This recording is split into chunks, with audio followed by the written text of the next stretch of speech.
السلام علیکم۔ جو تھا اچھا تھا، الحمدللہ۔ جو ہے بہتر ہے، ماشاءاللہ۔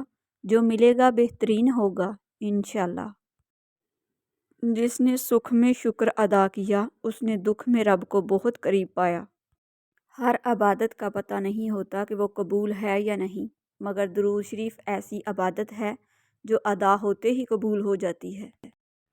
جب کبھی تمہیں لگے کہ تم بہت تھک چکے ہو اور دعا بھی نہیں مانگ سکتے، خالی ہاتھ پھیلا دیا کرو، اور تمہارے پھیلے ہوئے ہاتھ اس بات کی گواہی ہوں گے کہ تم رب کائنات کے محتاج ہو، اور ہمارا رب خاموشیوں کو بھی جانتا ہے۔ بے شک ویران دل کا علاج قرآن پاک ہے۔ قرآن شفا ہے، قرآن رحمت ہے، صرف مومنوں کے لیے۔ اگر کامیابی چاہتے ہو تو نمازی بن جاؤ، کیونکہ نماز کے بغیر کوئی بھی کامیابی ممکن نہیں۔ اگر مسجد میں نماز کے دوران پچھلی صف سے بچوں کی آوازیں نہ آئیں تو اگلی نسل کے دین کی فکر کرو۔ بہترین فیصلے چاہتے ہو تو سب کچھ اللہ پر چھوڑ دو۔ رب کے عشق میں ایک مقام وہ بھی آتا ہے، دعا تو دور کی بات ہے، انسان سوچتا ہے تو رب نواز دیتا ہے۔ مشکل وقت آ جائے تو کسی کا احسان مت لو، کیونکہ مشکل 4 دن اور احسان زندگی بھر کا ہے۔ نماز چہرے کا نور ہے اور قرآن دل کا سکون ہے۔ وضو سے شکل، قرآن سے عقل، اور نماز سے نسل پاک ہوتی ہے۔ نماز کب کام آئے گی؟ فجر مرتے وقت، ظہر قبر میں، عصر منکر نکیر کے سوالات کے وقت، مغرب حساب کتاب کے وقت، عشاء پل صراط۔ حضرت علی سے کسی نے پوچھا، میں بہت کوشش کرتا ہوں کہ صبح نماز پڑھوں پر اٹھا نہیں جاتا۔ حضرت علی نے ارشاد فرمایا، یہ نیند کی وجہ نہیں ہے، بلکہ تم جو سارے دن میں گناہ کرتے ہو وہ تمہاری گردن میں توق، ہاتھوں میں ہتھ کڑی اور پاؤں میں بیڑیاں بن کر تمہیں اٹھنے نہیں دیتا۔ غموں کی راہ پر بڑے سکون سے چلو، کیونکہ یہ راہ اللہ کے قریب کر دیتی ہے۔ جب کوئی مسلمان اپنے مسلمان بھائی کے لیے پیٹھ پیچھے دعا کرتا ہے تو فرشتے کہتے ہیں آمین، اللہ تمہیں بھی یہی چیز عطا فرمائے۔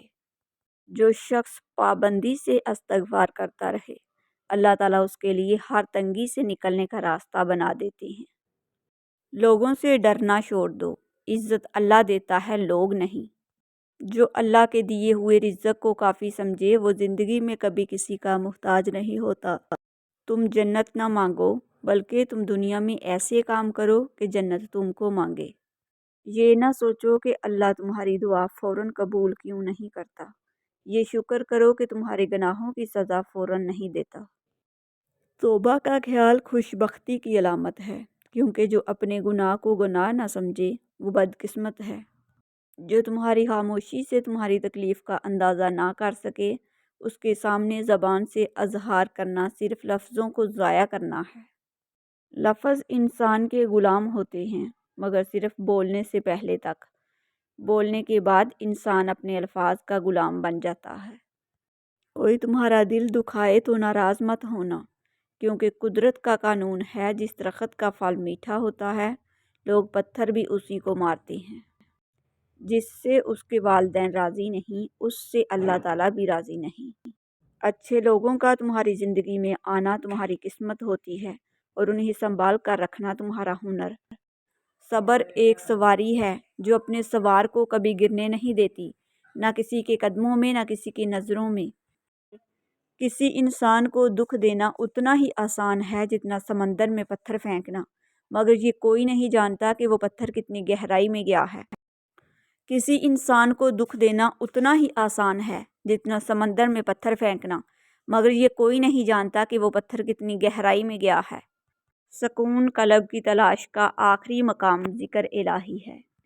اس باپ کے سامنے اکڑ کر مت چلو جس کی انگلی پکڑ کر تم نے چلنا سیکھا ہے۔ ہجوم کے ساتھ غلط راہ پر چلنے سے بہتر ہے کہ ہدایت کے راستے پر تنہا چل پڑو۔ اللہ تعالیٰ کی رحمت کی پہلی نشانی یہ ہے کہ انسان کو اپنے عیب نظر آنے شروع ہو جاتی ہیں۔ یہ تمہارا جو نفس ہے، اگر تم اسے خیر میں مصروف نہیں کر لیتے تو یہ تمہیں شر میں مصروف کر لے گا۔ علم اپنے رب کو سمجھنے کا نام ہے، باقی سب تو رزق کمانے کے فن ہیں۔ اللہ تعالیٰ تمہارے جسموں اور تمہاری صورتوں کو نہیں دیکھتا، وہ تو تمہارے دلوں کو دیکھتا ہے۔ یاد رکھو کہ مال کی فراوانی ایک نعمت ہے، اور مال کی فراوانی سے بہتر صحت بدن ہے، اور صحت بدن سے بہتر دل کی پرہیزگاری ہے۔ اس خدا پر بھروسہ کرو جو نافرمانی کے باوجود تمہارا رزق بند نہیں کرتا۔ اس شخص میں ہرگز دلچسپی نہ لو جو تم سے دوری اختیار کرتا ہو۔ اگر نمازی کو علم ہو جائے کہ کتنی رحمتوں نے اسے گھیرا ہوا ہے تو وہ کبھی سجدے سے سر نہ اٹھائے۔ حضرت محمد مصطفیٰ صلی اللہ علیہ وسلم نے فرمایا، اے علی، اگر کوئی بندہ نوح کی عمر کے برابر خدا کی عبادت کرے اور احد پہاڑ کی برابر سونا اللہ کی راہ میں خرچ کرے اور پیدل 100 حج کرے، صفا و مروہ کے درمیان مظلومیت کے عالم میں مر جائے، مگر اے علی، اگر تیری محبت اس کے دل میں نہیں تو وہ جنت تو کیا، جنت کی خوشبو سے بھی نہیں سونگھ پائے گا۔ آج کا انسان صرف دولت کو خوش نصیبی سمجھتا ہے، اور یہی اس کی بد نصیبی کا ثبوت ہے۔ حضرت امام علی فرماتے ہیں، انسان کی جتنی ہمت ہو اتنی ہی اس کی قدر و قیمت ہوتی ہے۔ حضرت عائشہ صدیقہ فرماتی ہیں کہ نبی صلی اللہ علیہ وسلم نے جب نماز کے لیے باہر جانا ہوتا تو نکلتے ہوئے بعض مرتبہ میرا بوسہ لے لیا کرتے تھے اور پھر نماز کے لیے تشریف لے جایا کرتے تھے۔ کبھی بھی کامیابی کو دماغ میں اور ناکامی کو دل میں جگہ نہ دینا، کیونکہ کامیابی دماغ میں تکبر اور ناکامی دل میں مایوسی پیدا کر دیتی ہے۔ زندگی میں خود کو کبھی کسی انسان کا عادی مت بنانا، کیونکہ انسان بہت خود غرض ہے۔ جب آپ کو پسند کرتا ہے تو آپ کی برائی بھول جاتا ہے، اور جب آپ سے نفرت کرتا ہے تو آپ کی اچھائی بھول جاتا ہے۔ رشتوں کو ایسی خوبی سے نبھاؤ جیسے شہد کی مکھی پھولوں سے رس بھی لے لیتی ہے اور ان کا نقصان بھی نہیں ہونے دیتی۔ اور یقیناً ہم نے بنی آدم کو بڑی عزت دی اور اسے سمندر اور زمین میں سواری مہیا کی، اور اسے کھانے کی پاکیزہ چیزیں عطا کی، اور اسے اپنی بہت سی مخلوق پر فضیلت عطا فرمائی۔ جب کوئی دوست تمہیں اپنا راز بتائے تو یہ سمجھ لینا کہ وہ اپنی عزت تمہیں امانت دیتا ہے، اس میں کبھی بھی خیانت مت کرنا۔ جھوٹ بولنا آسان ہے، چھپانا مشکل ہے۔ سچ بولنا آسان ہے، سننا مشکل ہے۔ نفرت کرنا آسان ہے، جھیلنا مشکل ہے۔ انسان کہلانا آسان ہے، بننا مشکل ہے۔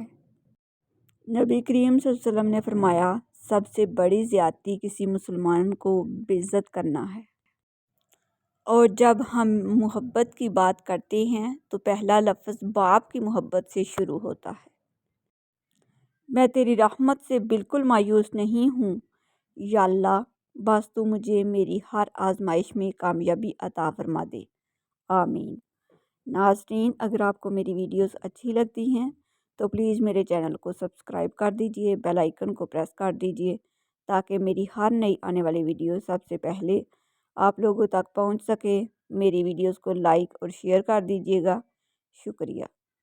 جو لوگ میرے چینل پر نئے ہیں ان لوگوں سے میری دل سے ریکویسٹ ہے کہ پلیز میرے چینل کو سبسکرائب کر دیجئے، بیل آئیکن کو پریس کر دیجئے تاکہ میری ہر نئی آنے والی ویڈیو سب سے پہلے آپ لوگوں تک پہنچ سکے۔